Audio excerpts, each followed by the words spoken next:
O dia que eu descobri que o meu marido tentou me matar só porque eu ganhava mais que ele. Fui casada durante 11 anos e durante esses 11 anos o meu marido ele foi uma pessoa maravilhosa pra mim, tá? Uma pessoa incrível pra mim de verdade. O meu marido ele fazia de tudo pra mim, de tudo pra mim, de tudo por mim. Eu sei que eu era amada em voz alta. Ele falava que eu era maravilhosa, que eu era linda, que eu era gostosa.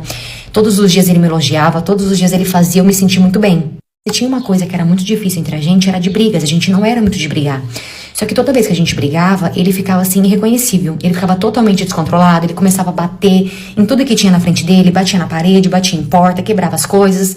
Ele me ofendia muito com palavras, mas muito, muito mesmo, coisas assim pesadas, sabe? Coisa baixa. Toda vez que a gente brigava, ele dava o beat dele, ele dava um de louco e toda vez eu ficava quieta ouvindo porque eu sabia que depois ele ia chorar e ele ia se arrepender. E sempre acontecia isso. Toda vez que a gente brigava, minutos depois, batia o desespero nele. Eu acho que, sei lá, caía a ficha das coisas que ele falava pra mim. Batia o desespero e ele começava a desesperadamente chorar e pedir perdão. E eu acabava que eu perdoava porque eu sabia que se eu perdoasse, ele ia voltar a ser aquele cara maravilhoso que ele sempre era comigo. Como era muito difícil da gente brigar, então eu relevava. Enfim, alguns anos atrás, eu fui mandada embora do emprego onde eu trabalhava e eu peguei um bom dinheiro na mão. Quando eu peguei esse dinheiro na mão, eu acabei investindo em algo pra mim e abri um negócio próprio pra mim. E graças a Deus, fluiu super bem, deu super certo esse meu negócio e eu comecei a ganhar muito bem. Só que chegou num ponto que eu comecei a ganhar muito mais que o meu marido. E olha que meu marido, ele sempre ganhou muito bem. E como era sempre ele que bancou tudo na casa, quando eu comecei a ganhar muito bem, obviamente que eu cheguei nele e falei, olha, vamos dividir. Porque, né, hoje eu tô ganhando bem, não tem um porquê eu não ajudar. Beleza, dividimos, né, as coisas da casa. Ele começou a pagar a parte dele e eu comecei a pagar a minha parte. Só que além de eu pagar a minha parte, eu conseguia pagar a minha parte e sobrava dinheiro tranquilo pra eu guardar. E eu comecei a guardar muito dinheiro, mas assim, muito dinheiro mesmo. E foi aí que meu casamento foi só ladeira abaixo. Por quê? Ele morria de medo que eu terminasse com ele. Porque como eu estava ganhando muito bem, eu tinha uma condição financeira muito boa, ele sabia que eu não precisava dele pra nada. Ele sabia que se eu quisesse viver minha vida, eu vivia. Mas eu não queria. Eu tava ali porque eu queria estar ali. Eu tava ali porque eu amava ele. Eu queria que o nosso casamento desse certo. Eu não queria viver sozinha. Eu tava ganhando bem, mas não só pra mim. Eu tava ganhando bem, mas era pra nós. Era, sabe, pra gente aproveitar. Só que ele não entendia isso. E ele começou a ficar muito inseguro demais. Porque qualquer coisa que eu fazia, ele já achava que eu tava querendo terminar. E com isso a gente começou a brigar muito. Gente, o meu casamento ficou insuportável. Por conta dessas brigas, eu acabei me cansando, até que chegou num ponto que eu pedi a separação. E eu nunca tinha pedido a separação, eu nunca tinha falado em me separar, nunca. Essa foi a primeira vez. E quando eu falei sobre separação, que eu queria me separar, que eu estava decidida que não dava mais certo, gente, esse homem ficou maluco. Parte 2. Então, como eu estava dizendo, por conta das brigas, eu acabei pedindo a separação, porque a nossa relação já estava insuportável. E eu nunca tinha pedido separação, nunca nem tinha falado em me separar. E quando eu pedi a separação, gente, esse homem ficou maluco. Ele saiu de casa, ele meio que, tipo assim, ele não aceitou a separação, mas ele saiu de casa, só que ele não me dava paz. Era dia e noite me vigiando. Ele saiu do trabalho dele para ele poder ficar me vigiando. Ele ficava na frente da minha casa me vigiando, ele ficava na frente do meu trabalho me vigiando. Até que um certo dia, por coincidência, eu estava numa padaria e como eu tinha uma reunião nesse dia, eu aproveitei para fazer essa reunião na padaria, fiz o que eu tinha que fazer, terminei a reunião e continuei ali trabalhando. E nesse dia apareceu um amigo meu das antigas que também foi tomar café nessa padaria. Quando ele me viu, ele me reconheceu e veio conversar comigo. Nisso ele perguntou se ele podia sentar ali comigo, eu falei que sim, ele sentou. E nós começamos a conversar, só que, gente, nada demais mesmo. Era apenas um velho amigo que a gente se reencontrou e começamos a conversar. Só que eu não sabia que o meu marido estava do lado de fora, me vigiando também, eu não tinha visto ele. Beleza, terminamos ali o que tinha que fazer e eu fui embora pra minha casa. E assim que eu cheguei em casa, nesse dia eu não guardei o carro. Eu deixei o carro do lado de fora porque de noite eu ia jantar na casa da minha mãe. Então eu não guardei o carro, deixei o carro do lado de fora, entrei e fiz o que tinha que fazer em casa. Quando foi por volta de umas 7 horas da noite mais ou menos, eu fui pra casa da minha mãe. E infelizmente não deu tempo de chegar na casa da minha mãe porque nesse dia eu capotei o carro no caminho e, gente, o carro deu PT. O carro deu PT. E eu não sofri nada. Não aconteceu nada comigo, apenas alguns arranhões. O carro, ele perdeu o freio. Claro que depois do acidente eu fui pro hospital, né, pra fazer vários exames e eu passei a noite no hospital. E nesse dia, quem que foi me visitar no hospital? Exatamente, o meu marido, meu ex-marido. Ele chegou lá na porta, gente, assim que ele pisou na porta do quarto, ele já começou a chorar. Chorar, mas até então eu achei que ele tava chorando porque ele me viu naquele estado. Porque eu tava, assim, arranhada. Não fez nada demais, assim, de sério, mas eu tava bem arranhada. Eu achei que ele tava chorando por causa disso, porque ele sempre foi chorão, ele sempre chorou por tudo, só que não. Ele chegou do lado da minha cama, chorando, ele falou assim, preciso te confessar uma coisa.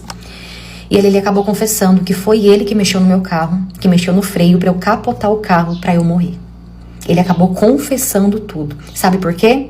Porque eu ganhava mais que ele e porque ele não queria me ver com outro. Ele falou assim, eu sabia que quando você começasse a ganhar mais, você ia me largar e você ia ficar com outro.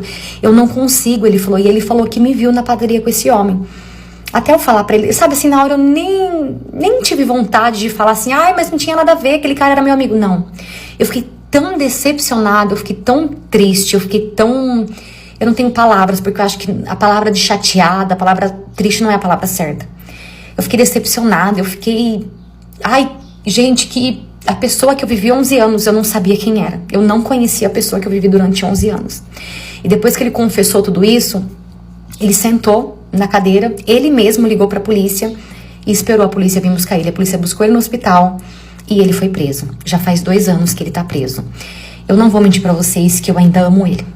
Eu ainda amo ele, eu não consigo esquecer, porque eu vou falar pra vocês que durante esses 11 anos, nós tivemos uma vida boa. Nós vivemos muito assim, muitos dias bons um do lado do outro, sabe? E eu sei que às vezes eu me prendo nesses momentos bons, mas eu jamais voltaria com ele. Eu sei que quando ele sair, ele vai vir atrás de mim, mas eu jamais eu voltaria com ele, ou eu passaria por tudo isso novamente, nunca mais. Tanto que até hoje eu não consigo ter relacionamento sério com outra pessoa, eu não consigo me permitir ter relacionamento com alguém, porque eu tenho medo. Eu tenho muito medo, de verdade, eu sou traumatizada. Essa história também não é minha, e sim de uma seguidora que mandou pra mim lá na PP Vizinho. Aproveita e vem me acompanhar lá também, você já sabe, né? Eu vou amar ter você comigo lá todo dia. Tchau! Meu patrão me mandou uma mensagem falando que ele precisava conversar comigo, mas que era muito importante que eu mantesse essa conversa no sigilo. Gente, eu achei que eu ia ter um caso com meu patrão, cara. Eu juro pra vocês, mas o plot twist dessa situação não era bem isso, sabe? Não era. Ele marcou comigo num restaurante, me mandou mensagem de noite. Era mais ou menos umas 10 horas da noite. E seu patrão manda, oi, tudo bem? Preciso conversar com você, mas eu preciso que essa conversa seja sigilosa. Você se importa de encontrar comigo no restaurante tal dia? Que no caso era no dia seguinte. Gente, o que vocês pensam uma coisa dessa? Um homem bonito, rico, assim, todo discreto, ninguém sabia nada dele. Pois bem, eu fui trabalhar numa empresa, eu tinha sido demitida, né? E eu fiquei desesperada, porque cheio de conta pra poder pagar. A única coisa que vencia na minha vida eram os boletos. Eu comecei a ficar desesperada, né? Minha família notando ali o meu desespero, até que meu pai me liga e fala pra mim, não, filha, tem uma vaga na empresa de fulano e tal, não sei o que tal você ir pra lá e tal, vou ver com ele aqui. Aí eu falei, nossa, tudo bem e tal. Logo, meu pai conseguiu esse emprego pra mim. Gente, eu fiquei igual pinto no lixo, porque era uma empresa grande, sabe? De um negócio grande. E eu tava muito feliz, eu tinha acabado de me formar. Então, eu ia pela primeira vez trabalhar na minha área nessa empresa, né? Que era como na área de administração. Fiquei muito feliz, tá bom, comecei a trabalhar lá. Feliz e pimponha, e o meu patrão, ele vivia lá. Ele era aquele tipo de patrão, assim, que era dono, e realmente era dono, que não jogava na mão das pessoas, que queria estar ali, que queria participar da dinâmica, conversar com os funcionários, conhecer todo mundo. E logo quando eu entrei, eu percebi que ele realmente tinha horário de entrada e saída, e que ele estava ali todo dia, e que ele tinha uma comunicação muito boa e grande com a equipe. E isso me deixou super feliz, porque todo mundo gostava dele. Só que ele era um homem muito discreto. Ninguém sabia nada da vida do pessoal dele, se ele era casado, se ele tinha filho, ninguém sabia nada. Ele era totalmente discreto. Entrava ali, brincava, ria, conversava com todo mundo, mas a vida pessoal dele ficava lá fora e ninguém sabia nada. E isso não era um problema, ninguém não achava nem a rede social desse macho. Beleza, ele era um homem, gente, sabe aquele homem assim bonito? Tipo, tem uns 40 e poucos, mas charmoso, bonito, elegante, sabe? Nossa, um porte, todo mundo ali morria de amores por ele, mas ninguém sabia, né? Pelo menos as meninas solteiras, casada não, mas ninguém sabia. E eu, solteira, não era diferente. Gente, ele, assim, era o colírio dos meus olhos. Mas até então era só isso, porque ele tratava todo mundo muito bem, mas sem nenhum pingo de confiança, nada. Até que um belo dia, estava eu em casa, né, me aprontando pra poder dormir, quando ele me mandou uma mensagem no meu número particular. Ou seja, ele pegou o meu número particular no sistema pra me mandar mensagem, porque eu tinha o meu número de trabalho. Então eu entendi que ele não queria conversar comigo sobre coisas de trabalho, né, porque ele pegou o meu número particular. Ele até pediu desculpa, tá entrando em contato com você com o seu número particular, porque tinha que ter, tipo assim, as pessoas entravam em contato com você pelo seu número de trabalho, mas o seu número de particular tinha que ter como uma emergência ou coisas assim do tipo. Aí, beleza. Ele entrou em contato comigo, menina. Eu fiquei fiquei igual pinto no lixo. Não era como se eu fosse apaixonada por ele, eu não era, mas eu achava ele um homem muito bonito, um homem muito atraente. Então se ele quisesse meu corpite, daria meu corpite pra ele, entendeu? Era nisso que eu tava pensando. Eu fiquei, sabe quando te dá uma emoção, um fogo que tu fica, é hoje? Então foi assim.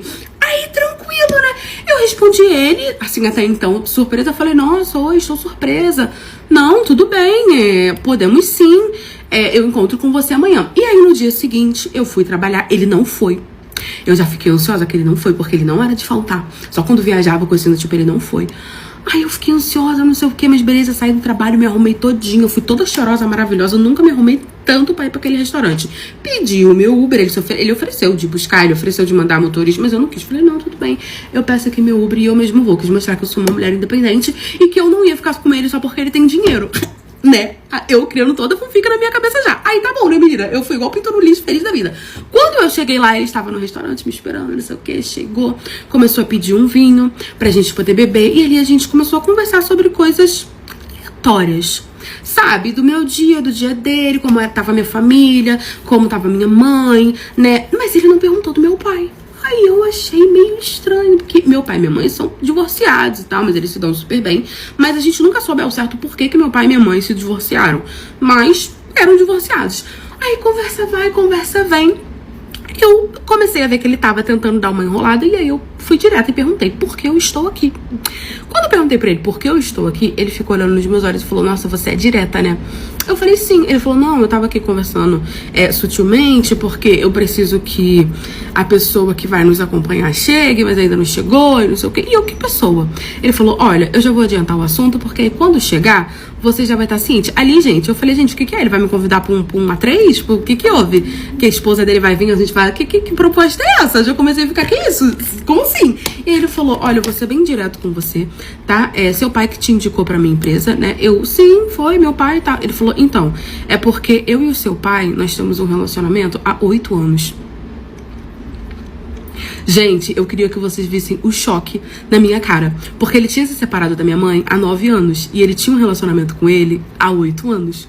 Ou seja, o meu pai não é que ele era amante do meu patrão, mas o meu pai tinha um relacionamento com o meu patrão. Só que eu não sabia que meu pai era gay, nem que o meu patrão era gay, muito menos que eles tinham esse vínculo. Eu achei que era um amigo aleatório do meu pai e que meu pai tinha me indicado pra empresa aleatoriamente, mas não. Ele era companheiro ali do meu pai. Só que eu não sabia, porque eles não eram assumidos e eles tinham medo de assumir. E aí ele falou, olha, eu vou ser bem sincera com você, eu trouxe você aqui pra poder contar pra você, porque eu já estou com ele há 8 anos e a gente ainda não assumiu. Ele tá querendo assumir, eu também, mas ele disse que ficou com muito... Eu era filha única, ficou com muito medo do que você ia achar, do que você ia pensar, não sabia como contar pra você, então eu decidi contar eu mesmo, explicar pra você, a gente se ama, né? Seu pai viveu uma vida infeliz a vida toda porque ele sempre foi gay, mas tentou lutar contra por conta dos seus avós, que meus avós eram bem preconceituosos, mas ele acabou conversando com a sua mãe super entendeu, por isso que eles se separaram. A sua mãe sempre soube que ele era gay e que ele estava tentando e que ele tentou de tudo fazer o relacionamento dar certo, mas não deu. Então a sua mãe super entendeu e disse que ele queria que ele fosse feliz, e nós começamos ali nosso relacionamento porque nós éramos amigos, mas eu era apaixonado por ele, e ele por mim, e ele começou a me contar toda a história dele do meu pai. Gente, meu pai namorava o meu patrão há 8 anos e eu não sabia, meu pai nunca me contou. Eu fiquei assim, em choque, e ele falou, quero saber se eu posso contar com a sua compreensão, né, principalmente lá no trabalho, porque eu não vou abrir isso no trabalho, mas a gente quer abrir isso na família. Eu achando que eu ia ser aqui, ia virar amante do meu patrão, namorado que for, criando todo mundo fica na minha cabeça do conto de fada da funcionário do chefe, e não aconteceu, era meu pai que tinha um caso com o homem. Meu pai chegou nos exatos momentos que eu tava em silêncio assim, em choque. Eu estava, ele sentou, nossa, pelo visto você já contou pra ela. Eu falei que já tinha me contado. A gente conversou, no fim eu comecei a rir. Falei pra ele que eu achei que ele tinha me chamado pra ser amante dele. E falei que ele era um homem muito bonito, mas que isso não era um problema, porque eu não tava apaixonada por ele e tal. Mas que eu aceitava. Meu pai e ele assumiram pra nossa família. O pessoal da empresa continua não sabendo, continua uma coisa muito discreta. Mas é isso, gente. Agora eu vivo ouvindo ele e é isso, ele namora meu pai. Ó pra você ver.